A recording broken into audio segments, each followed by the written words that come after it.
अस्सलामुअलैकुम ख़वातीन व हज़रात। आज जो मैं टॉपिक डिस्कस करने वाला हूँ वो है इलेक्ट्रॉन, प्रोटॉन और न्यूट्रॉन के इनके मासेस की वैल्यू और उनके चार्जेस की वैल्यू।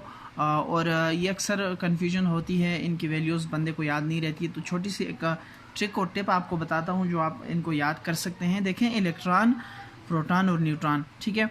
अब पहली बात तो आपको ये पता होनी चाहिए कि न्यूट्रॉन पर किसी किस्म का चार्ज नहीं होता, तो हम इसके लिए कोई भी वही वैल्यू हम यूज़ नहीं करते। जो है इस पर कोई चार्ज नहीं है, ठीक है। इसकी वैल्यू हम ज़ीरो ही कंसिडर करेंगे, ठीक है। क्योंकि न्यूट्रॉन न्यूट्रल होता है, तो न्यूट्रल वो चीज़ होती है जिस पर कोई चार्ज नहीं होता, ठीक है। दूसरी बात ये कि इलेक्ट्रॉन और प्रोटॉन दोनों पर चार्जेस की वैल्यू सेम होती है, लेकिन इलेक्ट्रॉन वाले के साथ हम माइनस लगाते हैं और प्रोटॉन वाले के साथ हम प्लस चार्ज लगाते हैं, ठीक है। बाकी इनकी वैल्यूज़ बिल्कुल एग्जैक्टली सेम होती है, पहली बात। दूसरी बात ये कि इलेक्ट्रॉन और प्रोटॉन के जो चार्जेस की वैल्यूज़ में जो इनिशियल शुरू जहाँ से होता है ना 1.6 और इसका 1.6, ये तो सेम है, तो ये 1.6 ये सेम है, ठीक है। इसी तरह प्रोटॉन और न्यूट्रॉन के इनिशियली जो इनके मासेस की वैल्यू है वो भी हम 1.6 और ये भी 1.6। इसमें थोड़ा सा डिफरेंस होता है, प्रोटॉन की थोड़ी कम होती है और न्यूट्रॉन की जो है वो मास जो है वो थोड़ा सा ज़्यादा होता है, बट बहुत माइन्यूट फ़र्क होता है। तो आप इसको 1.6 भी यूज़ कर सकते हैं न्यूमेरिकल में, या जो है किसी MCQs को सॉल्व करने में आप 1.6 भी यूज़ कर सकते हैं। तो आपको ये पता चल गया ना कि इलेक्ट्रॉन, प्रोटॉन, इन दोनों के चार्जेस जो शुरू होते हैं 1.6 से होते हैं, ठीक है। और प्रोटॉन और न्यूट्रॉन इनके मासेस शुरू होते हैं 1.6 से, ठीक है। बाकी इसमें अब ये वैल्यू चेंज है, ठीक है, ये वैल्यूज़ चेंज हैं, ठीक है।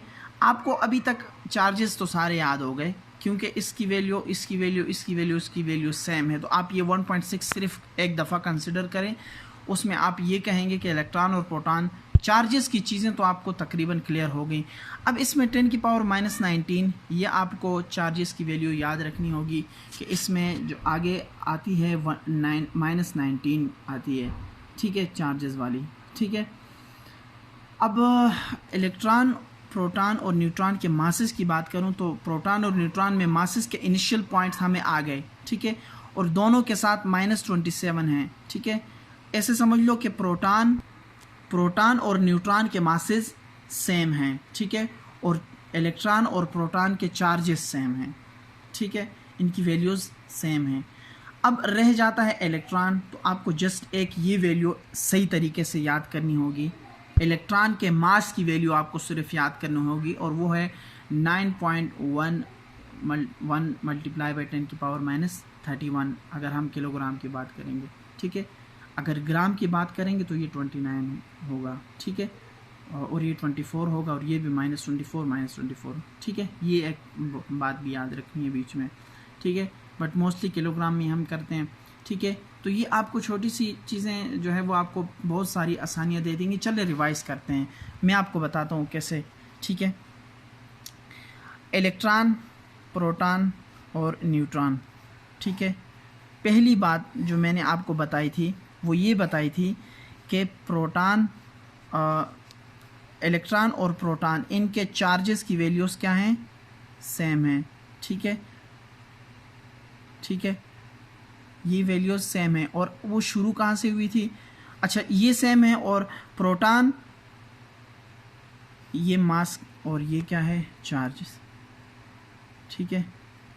अच्छा, प्रोटॉन और न्यूट्रॉन के मासेस क्या हैं, सेम हैं, ठीक है। अब ये शुरू किससे होते हैं, 1.6, 1.6, ठीक है। अब इसके साथ क्या आता है, मल्टीप्लाई 10⁻⁻19 मल्टीप्लाई बाई 10⁻⁻19, और हमें ये पता है कि ये इलेक्ट्रॉन है तो इसके साथ माइनस आ जाएगा और इसके साथ क्या आ जाएगा, प्लस आ जाएगा। अच्छा, ये वैल्यू और ये वैल्यू आगे किस तरह होती है, 1.6, अच्छा मैं यहाँ लिख लेता हूँ 1.6 मल्टीप्लाई 10⁻⁻27, 1.6 मल्टीप्लाई 10⁻⁻27, इसके लिए 27 और इसके लिए 19, ये बात याद रखनी है। बाकी वैल्यू सारी सेम है, ठीक है।